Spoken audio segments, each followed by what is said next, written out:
Fala, investidores, tudo bem com vocês? Passando para o segundo vídeo de fevereiro, esse mês eu resolvi fazer uma limpa na minha carteira e os fundos imobiliários não escaparam. Para falar a verdade, é o que mais estava precisando de uma limpeza. Com isso, eu estou vendendo alguns fundos ruins e alocando dinheiro em fundos melhores. E eu vendi bastante fundos esse mês. E começando com a venda do fundo VSLH11, eu vendi as 23 cotas por R$ 4,16. Eu fiz a venda com um pequeno lucro e logo após ele caiu. Atualmente ele está custando R$ 3,88. Ele é do mesmo grupo do DEVA11 e HCTR11, fundos com péssima gestão e com problemas internos, que só estão dando dor de cabeça. E como eu também tenho o DEVA11 na carteira, optei por ficar só com um. Apesar do descontentamento com a gestora, eu ainda acredito que o DEVA11 vai subir, principalmente por conta dos recentes aumentos de dividendos. Mas, quando isso acontecer, eu também vou tirar ele da carteira. O segundo fundo que eu vendi foi o VGI-R11. Também vendi com um pequeno lucro a R$ 9,71. E atualmente ele está até mais valorizado. Apesar dele ser um bom fundo, ele é um fundo de papel, e como minha carteira está muito concentrada em fundos de papel, eu estou tendo que cortar alguns. E esse foi o que eu escolhi para vender.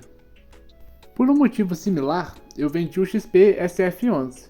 Como eu tinha dois fundos de fundos na carteira, eu preferi vender as 29 cotas do XPSF11 que estava pagando menos dividendos. E eu vendi por R$ 8,47, o que também me deu um pequeno lucro. O quarto fundo que eu vendi é o VVCR11. Eu me livrei dele com uma boa valorização. Ele já está na minha carteira há um bom tempo, mas não paga dividendos regularmente. E o seu P/PV caiu muito desde que eu comprei. E ainda vinha dando muito prejuízo com a desvalorização.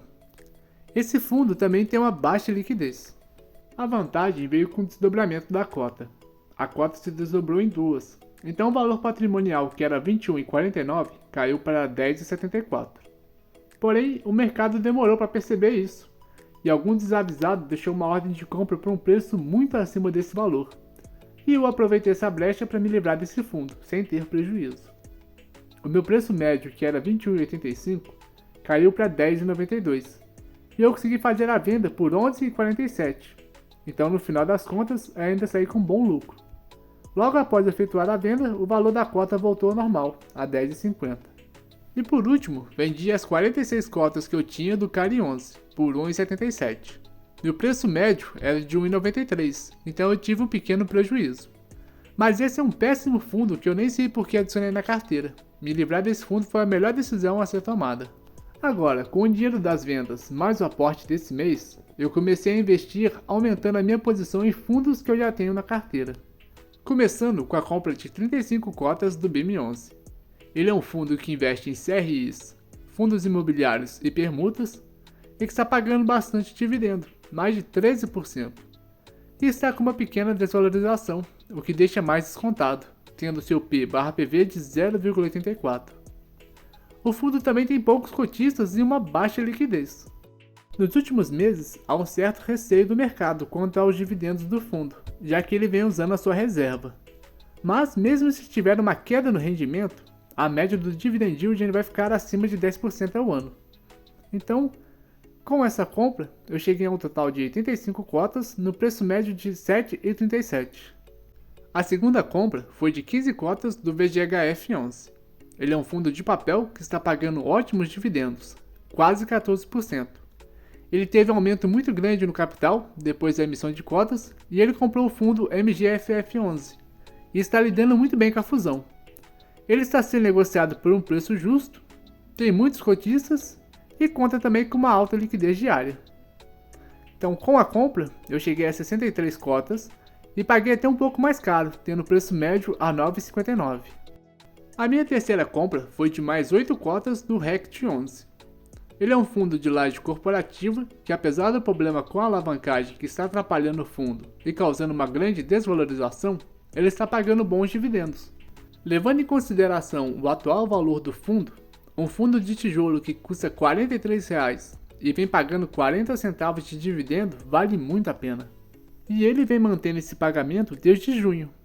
Então, para o fundo, além de ter uma alavancagem pequena, uma dívida de apenas 182 milhões para um fundo que tem quase 1 bilhão no portfólio, ele tem espaço para valorizar novamente, já que está sendo negociado com mais de 50% de desconto.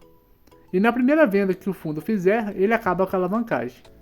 Com essa compra, eu cheguei a 13 cotas do REC de 11 e assim abaixei meu preço médio para R$ 46,39. A minha última compra foi de 24 cotas do KISU 11.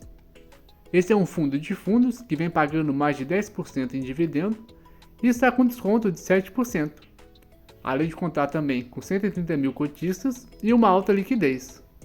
Com essa compra, eu cheguei a 66 cotas a um preço médio de R$ 8,55.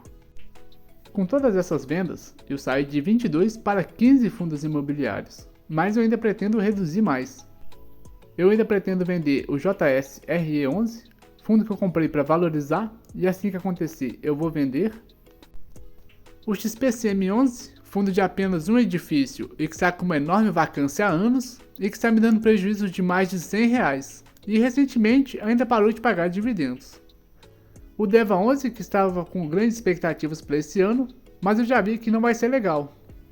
E por fim, o BRCR11, um fundo grande com mais de 2,5 bilhões em patrimônio, mas que tem uma grande alavancagem, quase 1 bilhão, e que está fazendo com que pague poucos dividendos.